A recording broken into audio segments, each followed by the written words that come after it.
My name's Harry Chadwick. I was born in 1949 in Wigan. My dad was a bricklayer. My mother come out of the mills when they got married. I'm the youngest of 4 lads, 2 sisters. There's only my sister and me left now. My sister lived in London. Upbringing, daft. I could put it down as daft. Obsessed with Bolton Wanderers. Still obsessed with Bolton Wanderers all these years. I've never learned.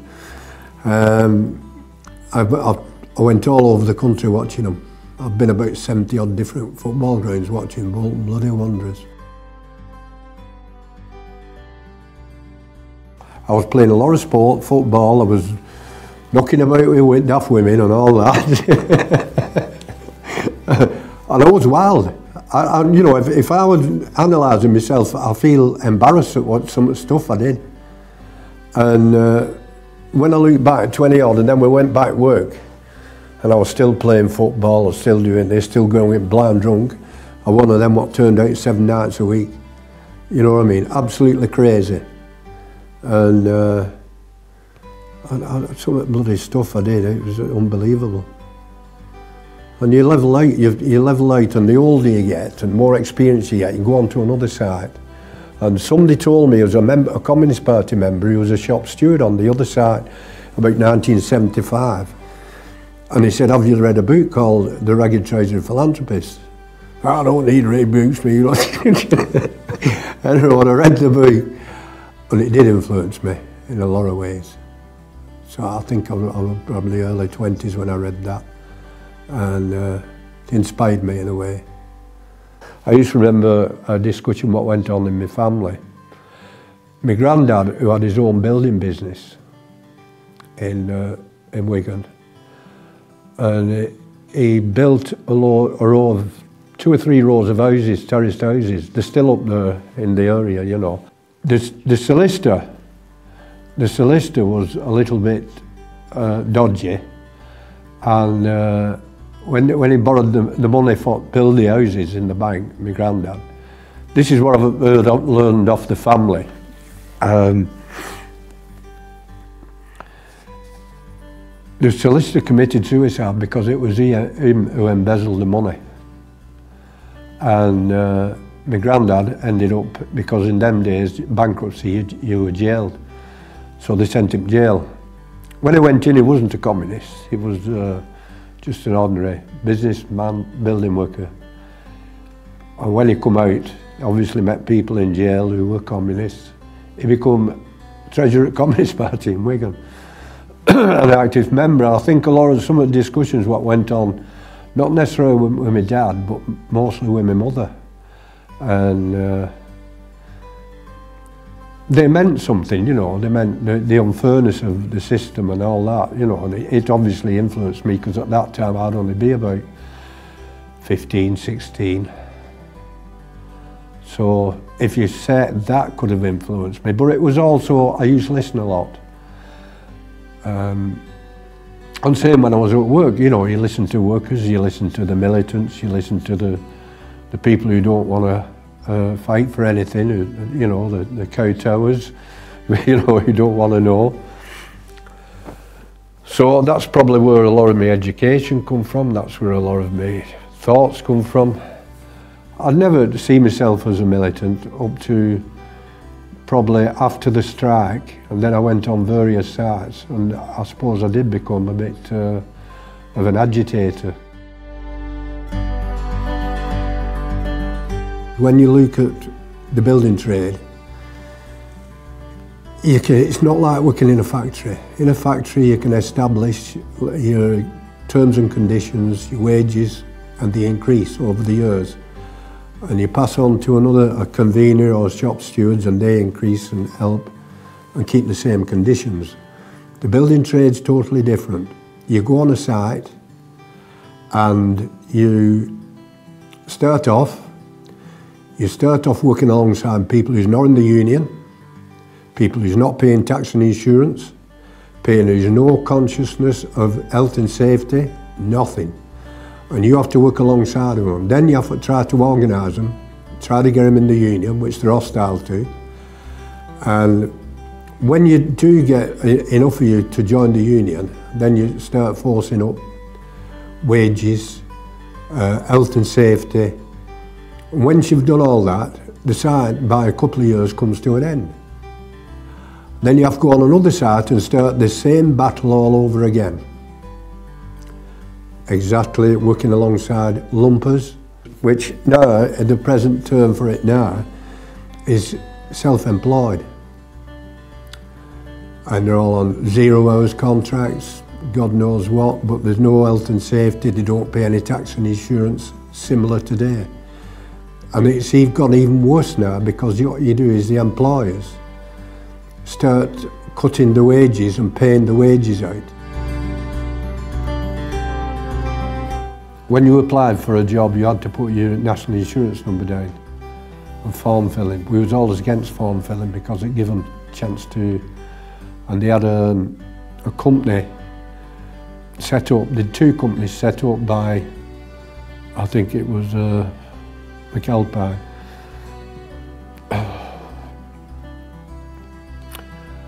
And what they used to do, they used to send all your names of people who was troublemakers on site to this company, and they would, the building employers company would phone into the office. You used to pay a subscription fee.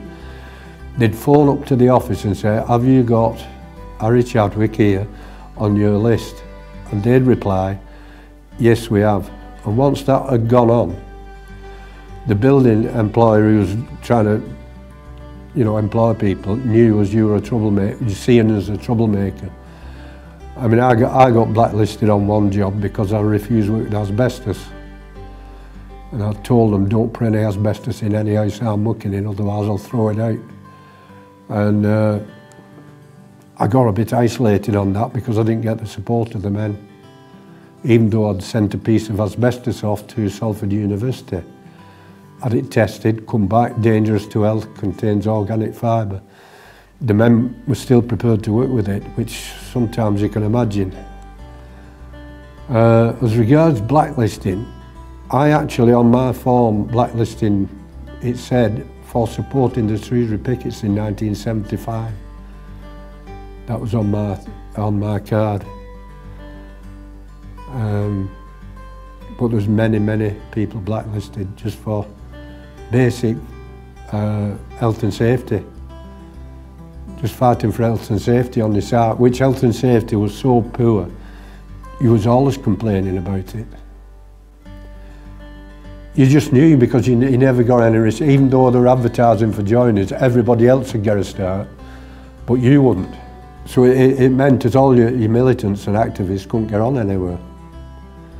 And that's just how it worked. What happened years later was, which is not a recent history, is they had a whistleblower who worked for one of the companies, and the government broke into the company's premises, which was illegal, and that's when they got all the information on all the people who were blacklisted, and they've ended up paying millions of pounds out, absolute millions, because all the companies who were involved in it, they then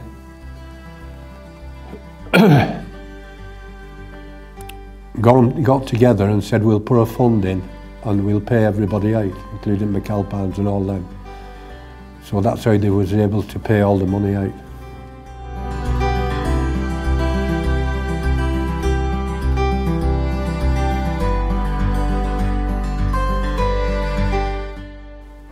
Early '72, I was working on a site in Wigan, and trade unions most people was in the trade unions at that time.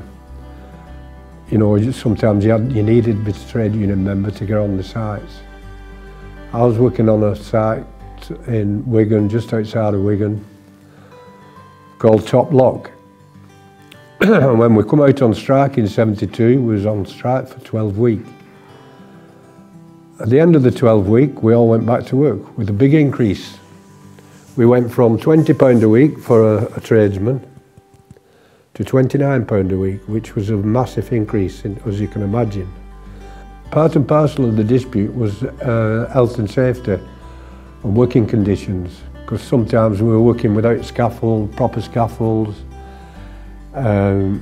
canteens, you were sat in a cement bag cabin, stuff like that. But when we went back to work, it was obvious that the bosses realised they had to improve conditions. Not only that, we started getting bonus schemes going and increasing our wages, not just the £29 a week, but beyond that.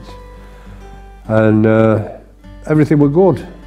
And then 5 months after, I was on strike for 12 weeks. 5 months after the dispute finished, we realised as there was 20, I think originally there were 28 to 29 people arrested. And they whittled it down to there were 24 charged with various things like picketing. And we said, well, it can't be right. So the information we was getting through the unions was wrong. It was a setup, a political setup, and we always see it as that time a political trial, which it proved to be in later years, we found out. We knew it was wrong at the time, so in Wigan we started a campaign of trying to raise money for the families, which we did successfully. Most of the money was sent to the union, which my union was UCAT, and some of it we gave them personally to some of the pickets, because it was for the pickets' families.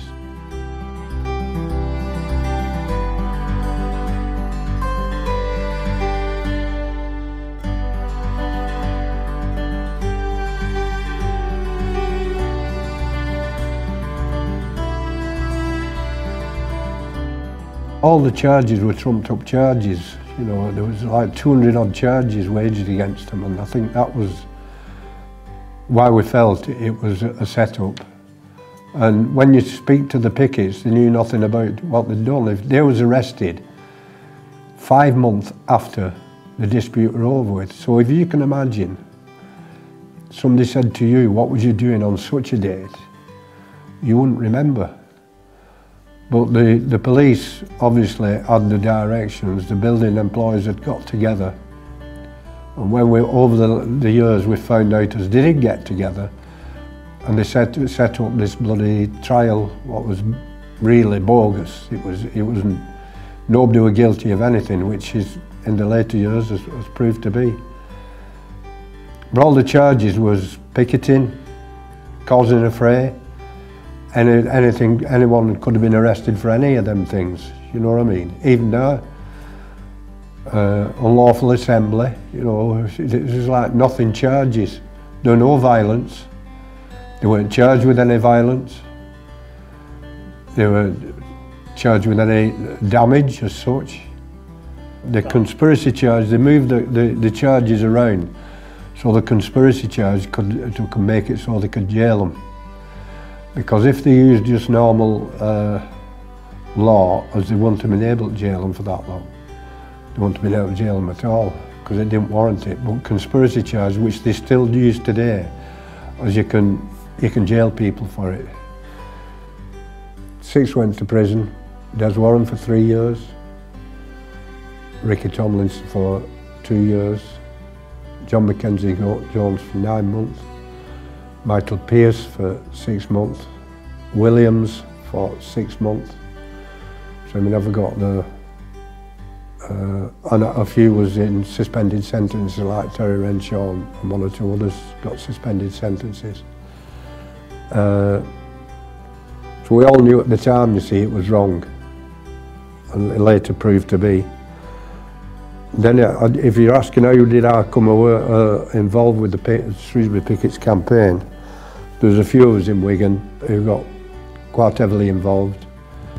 The first time I met one of the pickets was, I'd gone over to Des Warren's house with a bike for his son. Me and another lad from Wigan's, we collected some money. And when we got over his house, Des Warren was in the house, they let him out the same day. And that was my first, we stopped a full day talking to him and what he wanted to do. he wanted a campaign. Des was harshly treated, but Des was a proper trade union militant, a proper one. And he was probably the cleverest of the pickets. The other pickets, I hope I'm not being unkind to them, was just got caught up in it. A victim of circumstance, they were in the wrong place. They went picketing and that was it. But there wasn't what I would call activists. There was probably 2 or 3 of them active. Des was the most active one, because I remember at the Communist Party, I'd worked on site as a steward on sites and a bonus steward on some sites. He knew the political implications of it. All the others, it's like when they come out of jail, they all accepted it, but not Des didn't. He just said, no, it's wrong what they've done, I'm going to fight it. They moved him to 17 different prisons. They give him, it's all in his book, but they give him some drugs to quiet him, which was, the drug was called Largactil, and it affected him. It affected his whole nervous system. When I used to go visiting him, I mean, which I did on reasonably regular basis, some in various, probably 2 or 3 years I was going regular. We used to walk down the canal bank and to his mother and dad's, who lived about a quarter of a mile away, and he said, get me back home, because he used to go into a spasm. When he went into a spasm, it was like he was paralysed. That was part and parcel of the drugs what they give him while they were in jail. And I think on his death certificate he died of drug-induced Parkinson's, which that's what the effect of the drugs. Well, they were trying to break his spirit, you know, they knew, because everywhere he went he wouldn't wear a prison uniform. He was non-compliant with the prison rules and everything like that. And Dennis Skinner summed him up. When I was talking to Dennis Skinner about him, he went visiting him, he says, you have never heard such language in all your life for his gift to the prison. The screws. He said, oh, this was Dennis Skinner saying it. He said, he's effing this and effing that.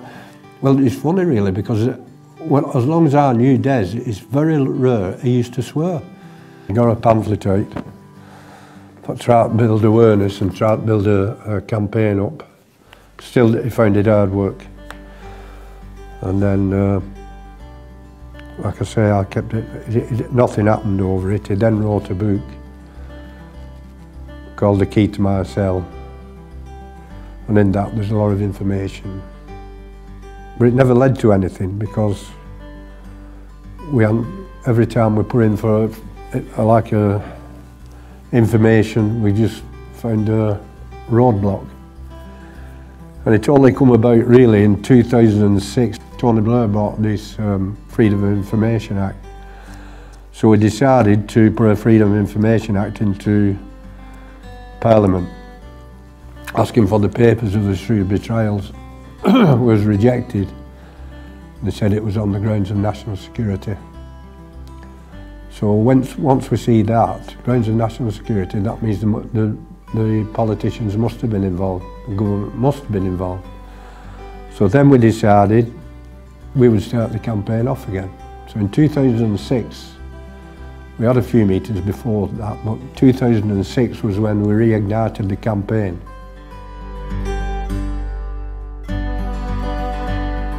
When we formed the committee, which consisted of about a dozen people, 1 or 2 people, there were differences of opinion. Some said they didn't believe in the legal challenge going through the courts, but 1 or 2 of us decided, well, we don't want to go up and down the country just saying it's been wrong what's been happening. It's been wrong what's been happening, because you could go to your lifetime doing it. So we needed an end product, and the end product was we'd try to get to the Court of Appeal.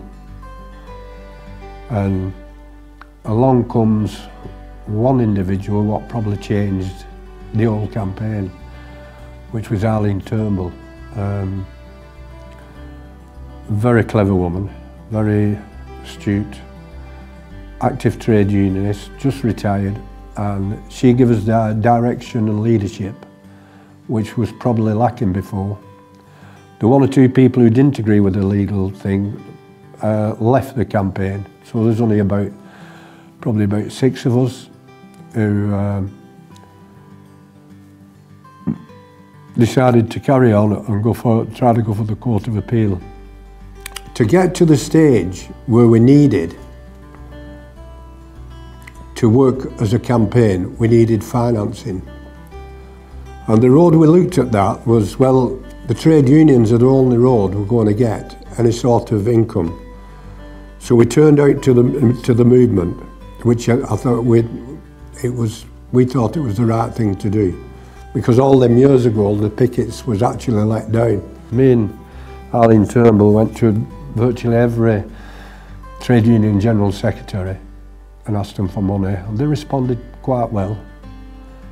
And also was involved with going to the rank and file, branches, Labour parties, trades councils to raise the money.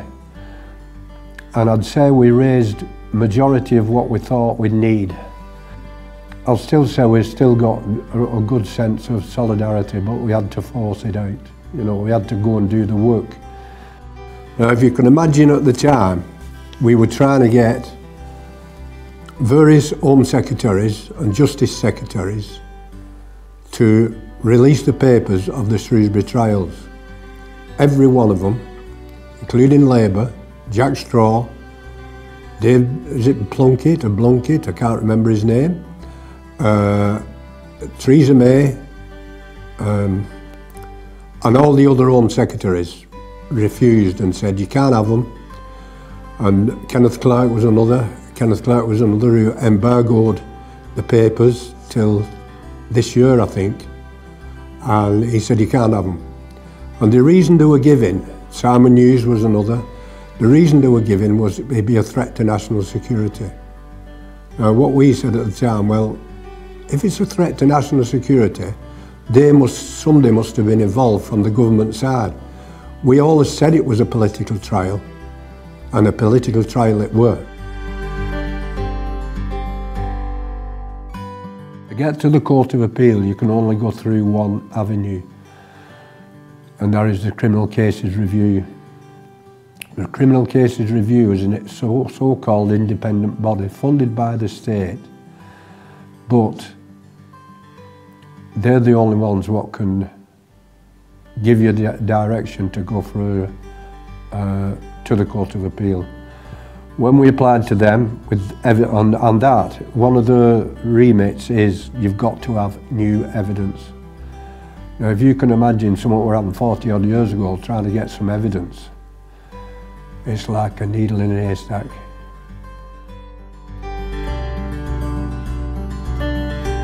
She found the evidence what we needed to go to the Criminal Cases Review with new evidence. You can't use old evidence what's been brought up in the court before. And the evidence what she found was that the police had a meeting, and in that meeting there was stated that they destroyed the original witness statements and changed them and brought out fresh statements. So in that was our evidence what we needed. So when we went to the Criminal Cases Review, we expected them to say, oh, well, you can go forward to the Court of Appeal. But no, they rejected it.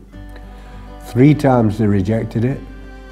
3 times and then eventually we met with our legal team, which was Bindman's in London, and they said you've got to go for if you want to carry it on, go for a judicial review, which is exactly what we did. First we had to go through a court hearing for the permission stage for a judicial review. You just can't have one. So you go in front of one judge and they say whether you can have a judicial review. One judge rejected it, so we had to go again. The second judge, at the next trial in Birmingham, and we all attended, all our committee attended, 1 or 2 of the pickets come down, and they said he put it forward to you can have permission for a judicial review. Then you go through that judicial review, so that this is the 3rd time we've been in court, and he said The two judges said you can go forward. And the criminal cases review who turned up at the they didn't turn up at the first court hearing because they thought it was going to be cut and dried as would get rejected. And the second time we won the chance to go to the Court of Appeal.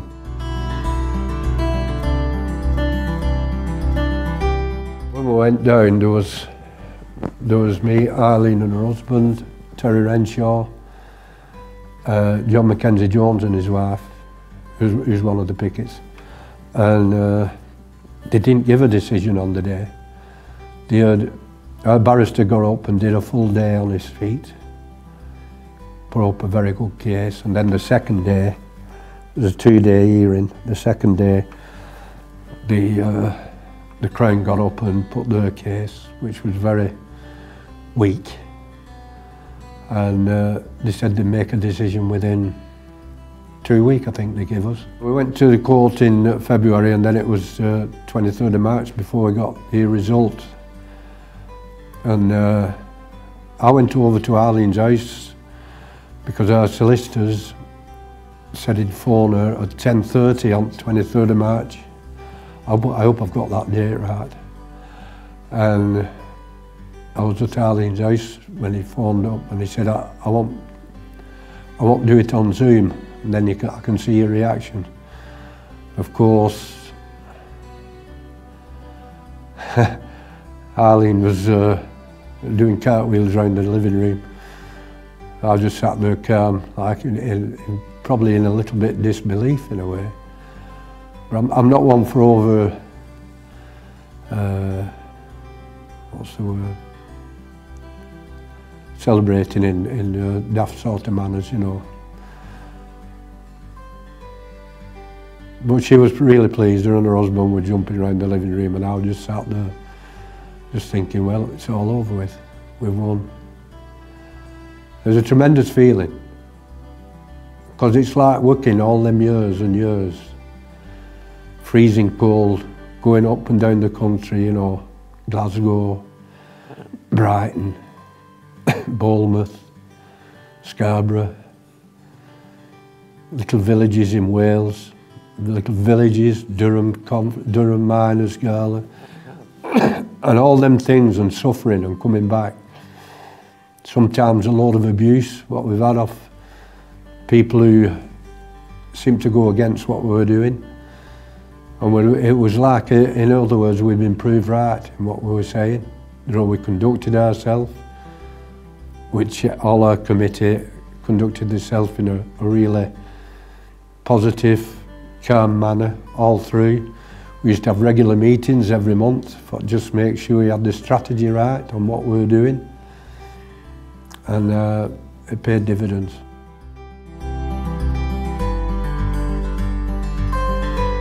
I'd like to pay tribute to our committee. Our committee only consists of 6 people.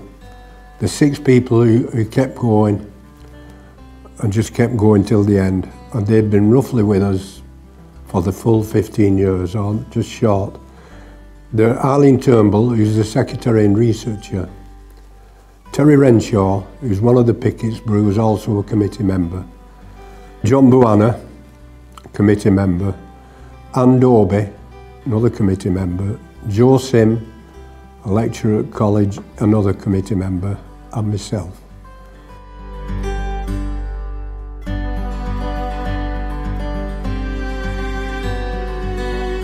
I think the Hillsborough campaign probably encouraged us to keep going. And I think that's what it is. It should encourage other campaigns for justice. It should encourage them. We should inspire them. I think that's what should come out of it. But when I say that, you've got to have certain characters who's in that campaign. If you get the wrong people in a campaign, I mean, sometimes you can run a campaign, but they do it for get on their own platform and use it as a vehicle. We never did that because we were too genuine for that. But you get some campaigns who will say, I'll make my name in this campaign, you know. And I think we had that at the beginning. We had people who was on our campaign what just wanted to make a name, and when they couldn't get their own way, they left us. I mean, when Eileen writes a book, which I think she's doing, when she says how reluctant I was to take the chairman's job, it took me over 6 months to take the chairman's job. I wouldn't take the treasurer's job because when I joined the Shrewsbury campaign for the second time, well, if you could say second time, when it reignited in 2006, I was reluctant, really. I'm not reluctant. I'll always be a member of the campaign, but I thought I don't want to play too much of a role in it, and I don't want any leadership role. I was forced into that because one or two people died and one or two people left us, and then when I looked round, there was nobody else. So I took it on board, and I'm hoping, I like to think I've done a reasonable job. I was committed to go up and down the country at every opportunity. You can ask Eileen, if she asked me to do anything, I'd do it. And that's the road. I was very committed, so I think that's probably what kept me going as well. And I never wanted to let Eileen down because I'd seen how hard she worked at trying to get. She was very clever, knew how to deal with people, whether it be solicitors, trade union leaders. She just has that way about her. She's just got that charisma, you know, and really outstanding individual. I can't praise her enough. Of all the people I've met, you know, I could trust her with my life. But a lot of people within the movement, I couldn't do that. I think it's just the characters we are. We don't give up easy. We're tenacious. And me and Eileen have similar beliefs. And I think I didn't want to let her down. Also, I didn't want to let the pickets down. I didn't want to let Eileen down. And I think she feels the same road about me. She didn't want to let us down. And all the committee was similar. They're all quite passionate about it because there's nothing worse than an injustice. And it never leaves you, does it? You know, I mean, I could go back to Des Warren, and Des was out of all the 24 pickets, he was the only one what see it as an issue. Maybe Terry Renshaw slightly less than that, but they see it as an issue what they couldn't leave. It was eating away at them. I just couldn't walk away once it was get going. And things kept us going, like there was inspirational stuff, like we'd get a good result and we'd get people donating quite large amounts of money. And we feel like obliged to keep going because of the money they was giving us and encouraging us to go on. And not only that, the committee, I didn't know any of the committee before we started. I know every one of them personally now, and they're personal friends, not just campaigners. And we meet up and we have a drink, we go for meals, stuff like that, you know. And that's the road we are. We're proper comrades.